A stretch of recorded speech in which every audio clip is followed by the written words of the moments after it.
আল্লাহ তাআলা আমাদের সকলকে কবুল করেন, আমিন। আমিন। আসসালাতু ওয়াসসালামু আলাইকা ইয়া রাসূলুল্লাহ।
আল্লাহ মানুষ এই স্থানে ওলি আল্লাহ দরবার শরীফ, এখানে কোনো ভুল বেয়াদবি করা যাবে না। এই দরবার সম্পর্কে যদি জাতির ধারণা থাকে, আল্লাহর ওলিদের সম্মানের যদি চিন্তা ভাবনা অন্তঃকরণে থাকতো, তাহলে এই মাহফিল শুরুর আগ থেকেই তারা পূর্ব প্রস্তুতি নিয়ে মাহফিল এসে বসত। কারণ এই দরবার আল্লাহর ওলির কদমে যারা চেয়ে চেয়ে নিয়েতে আসবে, আল্লাহ তার নেক মাকসুদ পুরা করে দেবে। আপনার চলাটা যদি শয়তানি হারাতে হয়, আপনাকে আল্লাহ গুনাহগার বানিয়ে বাড়িতে পাঠাবে। আপনার হালাতটা যদি আশেকে রাসূলদের মতো হয়, তাহলে মদিনাওয়ালা নবীর উম্মত বানিয়ে আল্লাহ বাড়িতে পাঠাবে। তাহলে এ দরবারে কেউ রোগ তামাশা দেখতে আসে, আবার অনেকে কিছু আল্লাহ জগতের নিয়ামত হাসিলের জন্য আসে, নিজের গুনাহ মাফের জন্য আসে। কথা বলা না যায়। আবার অনেকে আসে যে দরবারে গেলে একবার বছরে একদিন ভালো খানা পাওয়া যায়, এ খানার নিয়েতে মাকসুদ হলো খানা খাওয়া, এছাড়া আর কোন মাকসুদ নাই। তাহলে আমার আপনার নিয়াতের উপরে আল্লাহ মেসেজ করে আল্লাহ দয়া। কথা বলে না কেন? দরবার শরীফে যদি কোন মানুষ ওলি আল্লাহকে মৃত মনে করে, যে মরে গেছে, ও শুয়ে আছে, মারা গেছে, ওর আমার ক্ষমতা কি আছে, এমন চিন্তা ভাবনা করে যদি দরবারের আঙ্গিনায় কেউ ঘোরাফেরা করে, তাহলে দরবারে না ঢুকাই উচিত। কারণ আল্লাহর ওলিরা দিব্য জ্ঞানী, এরা মরে না। আল্লাহ তাআলা বলতেছেন, কোন মানুষ যদি নিজের দোয়া কবুল করাইতে চাও আমার দরবারে, তাহলে আমার ওলিদের ওসিলায় আমার দরবারে তোমার দোয়া কবুল করিয়ে দাও। তাহলে আমরা ওলিয়া উলিয়ার দরবারে এসেছি। বাবা একদিন সাহেব, যিনি আমাদেরকে অন্তঃকরণের দৃষ্টি শক্তির বাইরে বিদায় নিয়ে তিনি রওজা শরীফে শুয়ে আছেন, এই ওলি সম্পর্কে আমরা যারা এই যুগে জন্ম আমরা বুঝবো না, যারা পূর্বপুরুষ বয় মুরব্বীরা আছেন তিনাদের কাছে করছে, তার সাথে কিছু জানা যায়। কথা বলে না গেল। সেই সাথে কাশফুল মোরাকাবায় যদি কেউ বসে, আল্লাহর ওলির হালাতটা কেমন, আল্লাহর ওলির রওজাতে আছে কেমন, আল্লাহ ওলি কি বলতে চাই, কি বলতেছেন, তার জন্য অন্তঃকরণের কানেক্টিভ যদি তার সাথে সুসম্পর্ক হয়ে যায়, রুহানিয়াত অন্তরে আসার কারণে সে সব বুঝতে পারে এবং দেখতে পারে। সুবহানাল্লাহ বলুন না। শুনুন, আমাদের মেহমান চেয়ারম্যান সাহেব এসে গেছেন। উপস্থিত যারা এখনো বাইরে ঘোরাফেরা করছেন, আপনাদের দৃষ্টি আকর্ষণ করে বলছি, সকলেই চলে আসুন। আপনাদের এলাকার ঐতিহ্য মাজার শরীফের মধ্যে বসেছেন ওলি আল্লাহর দরবার, এখানে আদব রক্ষা করে চলতে হবে। আমরা সকলেই গুনাহগার। আমাদের বাবা মা যারা কবরস্থ হয়ে গেছেন, দুনিয়ার থেকে যেনারা বিদায় নিয়েছেন, সবাই সবার জন্য দোয়া করব। আমরা নিজেরাও গুনাহগার, গুনাহ মাফের জন্য আল্লাহর কাছে মাফ চাইবো। সেহেতু আমরা কেউ বাইরে থাকবো না, সকলে চলে আসি। আজকের এই অনুষ্ঠান বার্ষিক ওরস মোবারক যাতে সুন্দর হয়, ভালো হয়, আমরা যেন আপনাদের এলাকার ঐতিহ্য রক্ষা করতে পারি। রাসূলুল্লাহর দয়া, আল্লাহর রহমত যেন আমাদের উপর সকলের বর্ষণ হয়। সকলে বলেন আমিন। সকলে মহাবরণ আমিন। নবীর পাগল আমি, মদিনার পাগল আমি, নবীর পাগল আমি, মদিনার পাগল আমি, নবীর পাগল আমি, মদিনার পাগল। মদিনার দুল বলিব, মদিনার দুল বলিব, নয়নের কাজল আমি, নবীর পাগল আমি, মদিনার পাগল আমি, নবীর পাগল আমি, মদিনার পাগল। আমার মনে নবী নবী দু চোখে মদিনার ছবি, আমার মনে নবী নবী দু চোখে মদিনার ছবি। নবীর প্রেমে দিতে রাজি, নবীর প্রেমে দিতে রাজি, নবীর প্রেমে দিতে রাজি, জীবনের সকল আমি, নবীর পাগল গোলামি নবীজির পাগল মদিনারে বুলবুল মোর মদিনারে বুলবুল মোর নয়নের কাজল আমি নবীজির পাগল আমি নবীজির পাগল শুনিলে মদিনার কথা ভুলতে পারি সকল ব্যথা শুনিলে মদিনার কথা ভুলতে পারি সকল ব্যথা মনের ভিতর ভেসে ওঠে মনের ভিতর ভেসে ওঠে মনের ভিতর ভেসে ওঠে মন আনন্দের ঢল আমি নবীজে পাগল আমি মদিনার পাগল আমি নবীজে পাগল আমি মদিনার পাগল মদিনারে বুলবুল মোর মদিনারে বুলবুল মোর নয়নের কাজল আমি নবীজের পাগল আমি মদিনার পাগল আমি নবীজের পাগল আমি মদিনার পাগল আমার লোকের সকল সদয়াল নবীর সালাম দরদ আমার লোকের সকল সদয়াল নবীর সালাম দরদ ভক্তি চিত্রে পড়ে যখন ভক্তি চিত্রে পড়ে যখন ভক্তি চিত্রে পড়ে যখন অসুস্থ সবল আমি নবীজের পাগল আমি মদিনার পাগল আমি নবীজের পাগল আমি মদিনার পাগল মদিনারে বুলবুল মোর মদিনারে বুলবুল মোর নয়নের কাজল আমি নবীজের পাগল আমি মদিনার পাগল আমি নবীজের পাগল আমি মদিনার পাগল আল্লাহুম্মা সাল্লি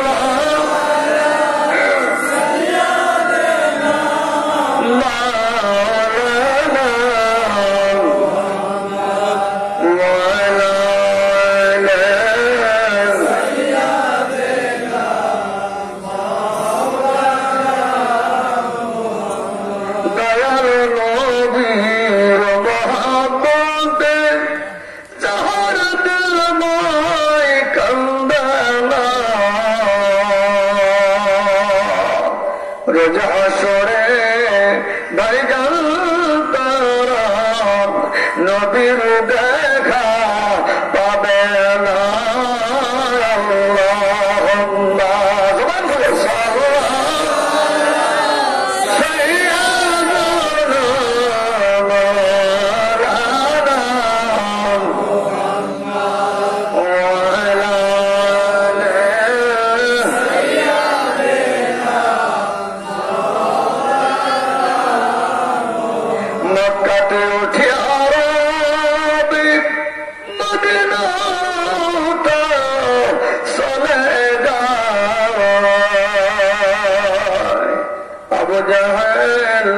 চেনে না নবী বনের পশুরা সালাম জানায় আল্লাহুম্মা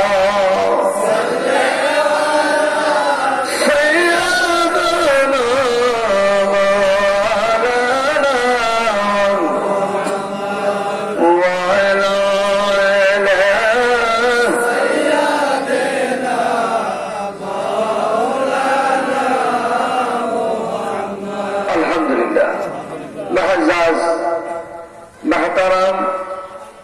উপস্থিত হাজারাম হযরত বাবা শাহ সুফি একদিন শাহ রহমতুল্লাহ আলাইহির পরম পবিত্র শরীফ কর্তৃক আয়োজিত আজকের মাহফিলের সম্মানিত সভাপতি আমার মঞ্চ ময়দানে উপস্থিত অত্র এলাকার সুযোগ্য চেয়ারম্যান সাহেব তেনার ইউনিয়ন পর্যায়ের মেম্বার বর্গ সহ মান্যগণ্য ব্যক্তিবর্গ এলাকাবাসী ময় মুরব্বী আলেম ওলামা আমার যুবক ভাই পর্দার আড়ালে মা ও বোনেরা সকলের প্রতি আমার আন্তরিক সালাম আসসালামু আলাইকুম ওয়া রাহমাতুল্লাহি ওয়া বারাকাতুহু।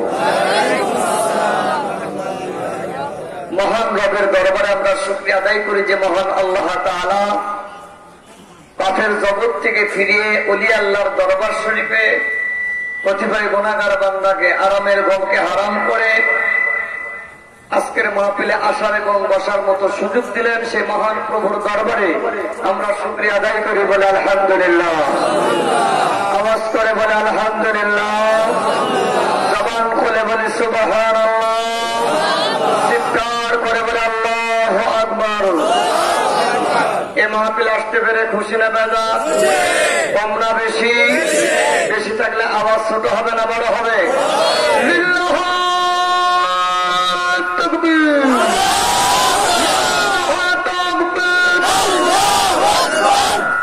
এরপরও যারা বাইরে থাকবে না ধর্ম কারণ ওলি আল্লাহর মাহফিলে এসেছি নিজের জীবনের গুনাহ মাফ করাইবার জন্য, বাপ মা কবরে তাদের নাজাতের জন্য দোয়া চাইব কার কাছে? জোরে কান কার কাছে? আমাদের নবী বড় না ছোট? আমাদের ধর্ম বড় না ছোট? আমাদের দিন বড় না ছোট? কোরআন বড় না ছোট? ইমানদারের ইমান বড় না ছোট? আমাদের আওয়াজ হবে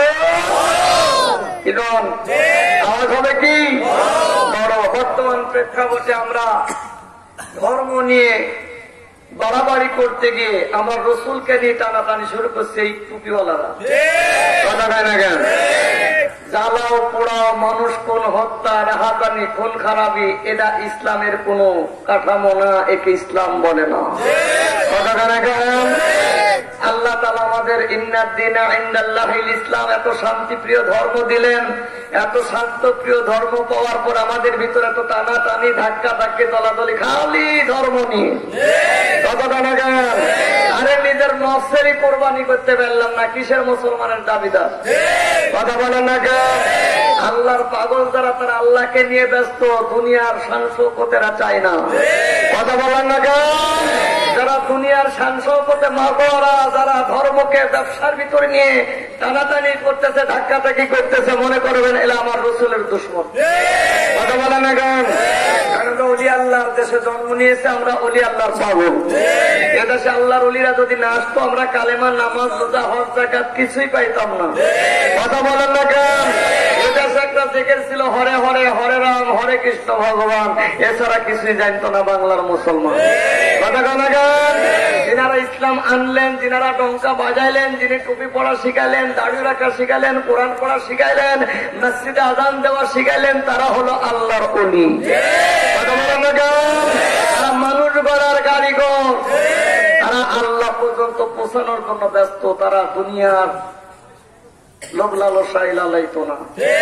কথা বলেন না কেন?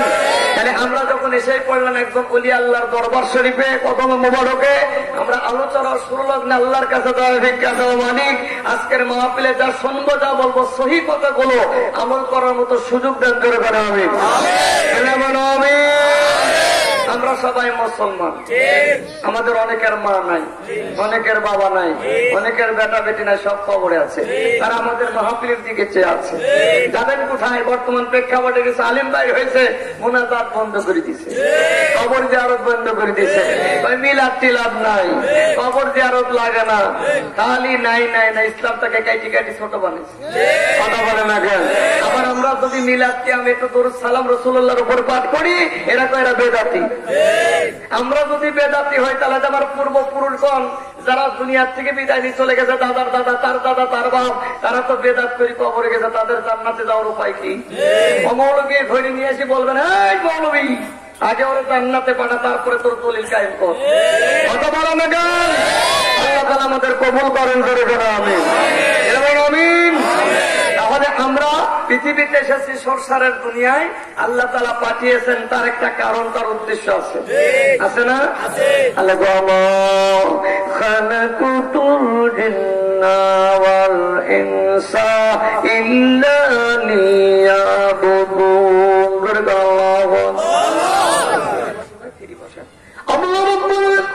পবিত্র কোরআনুল কারীমের মধ্যে কয়, আমি জিন এবং ইনসানকে সৃষ্টি করেছি শুধুমাত্র কেবলমাত্র আমি আল্লাহর ইবাদত করার জন্য।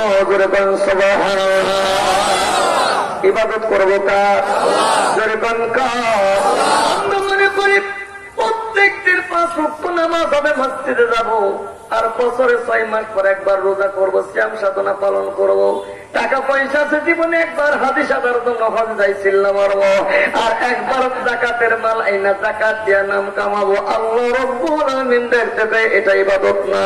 প্রত্যেকটা মুসলমান যদি ইবাদত নিয়ে চিন্তা ভাবনা করবো, একজন মুমিন বান্দা সকাল থেকে সন্ধ্যা পর্যন্ত যা করবে সেইটা হবে ইবাদত, আর সন্ধ্যা থেকে সকাল ফজরের আগ পর্যন্ত যা করবে সব হবে ইবাদত। অফিসে যায় চাকরি করবে, কলম খোঁচানোটা হবে ইবাদত, খেত খামারে কোদাল দিয়ে মাটি কাটবেন এটাও হবে ইবাদত, নদীর মধ্যে নৌকা হবেন ওটাও হবে ইবাদত। বান্দার সব সময় ইবাদত হবে। আর ইবাদতের সন্ধান যদি বান্দা যদি আল্লাহর স্তরে পৌঁছায়, যদি বান্দা পৌঁছে যায়, আল্লাহ রাব্বুল আলামিন দেখবে বান্দা তোর শেষ সময় যে জানাবে কুল্লু নাফসিন যায়কাতুল মাউত। আল্লাহ তাআলা কয় এই আয়াতটা যদি মানুষ প্রত্যেকদিন যদি 2 বার স্মরণ করত, ওই মানুষ দুনিয়ার বুকে কোনোদিন পাপ করতে পারে না।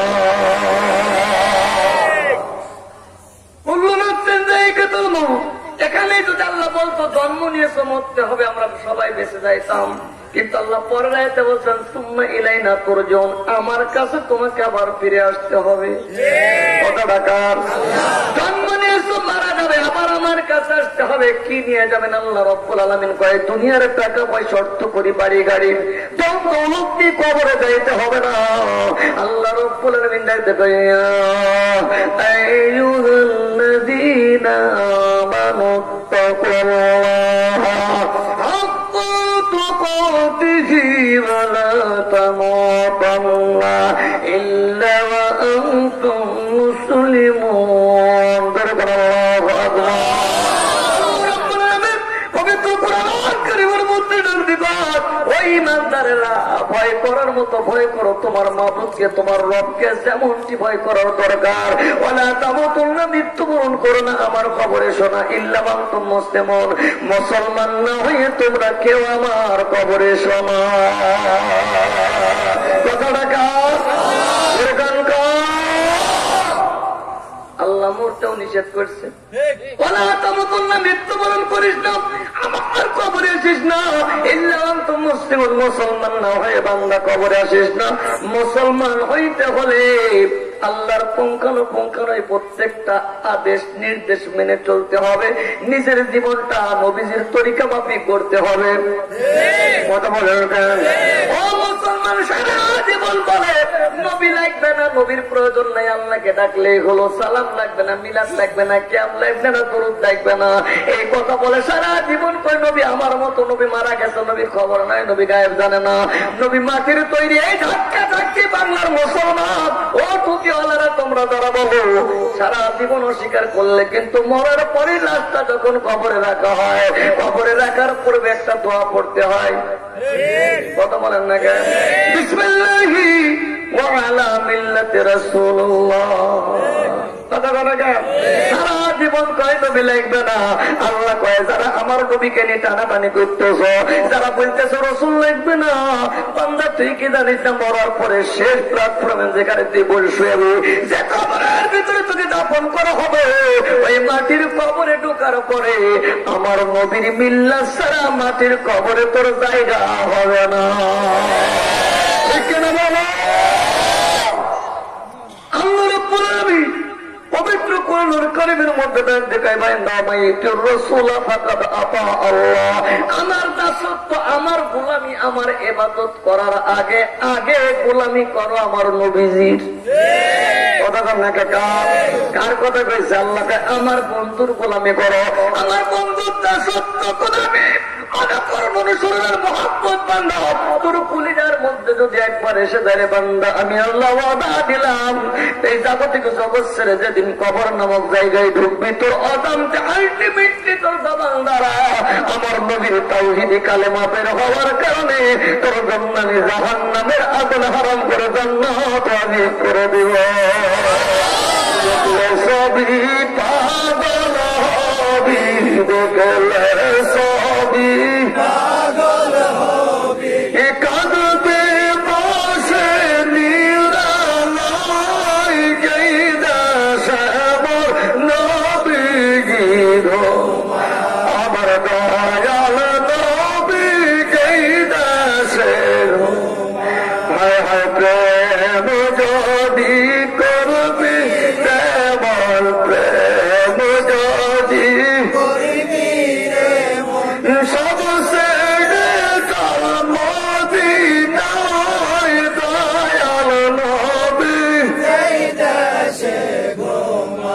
আমার প্রেমের রাসূল যেই দেশে ঘুমায় দেখলে সবই পাগল হবি দেখলে সবই পাগল হবি কাঁদবে বসে নিরালায় যেই দেশে মর নবীজি আমার দয়াল নবী যেই দেশে আল্লাহু আকবার কও নবী দেখতে মনে চাই কি চায় না কোন নবী যেই নবীকে দেখলে বান্দার জন্য জাহান্নামের আগুন হারাম আমার নবীকে দেখলে একবার দেখেছি আল্লাহ রব্বুল আলামিন তার জন্য জাহান্নামের আগুন হারাম করে দিয়েছে কত বড় মহামানব আল্লাহ তাআলা ডাক দেখে বন্ধু গো আপনি শুধু নবী নন আপনি শুধু পয়গম্বর নন ওয়া মা আরসালনাকা ইল্লা রাহমাতাল লিল আলামিন আল্লাহু আকবার আপনি শুধু পয়গম্বর নন আপনি শুধু রাসূল নন तमाम পৃথিবীর বুকে আমি আল্লাহ রব্বুল আলামিন আপনাকে রহমত করে পাঠিয়েছি যেরকম সুবহানাল্লাহ কত বড় রহমত আমার নবী যদি কোন এতিমের মাথার উপরে হাতটা বুলাই দিতেন 40 দিন এতিমের মাথা তারা সুগ্রাম আতরের বাসনা বাইরে হইতো আমার নবী যে রাস্তা চলতো আকাশের তরুলতা গোলা গাছপালা গোলা রাসূলকে সালাম জানাইতো আমার নবীর গায়ে মশা মাছি কোনোদিন বসে নাই আমার নবীর শাহাদাত আঙ্গুলি সারায়া ঘরে চন্দ্র দ্বিখণ্ডিত হয়েছে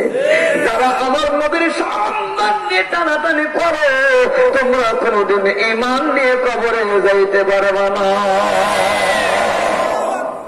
আমরা সবাই যদি উম্মতে কবরে যাইতে চাই কথা হয় না কেন যে নবীর নাম না নিলে আযান হয় না যে নবীর নাম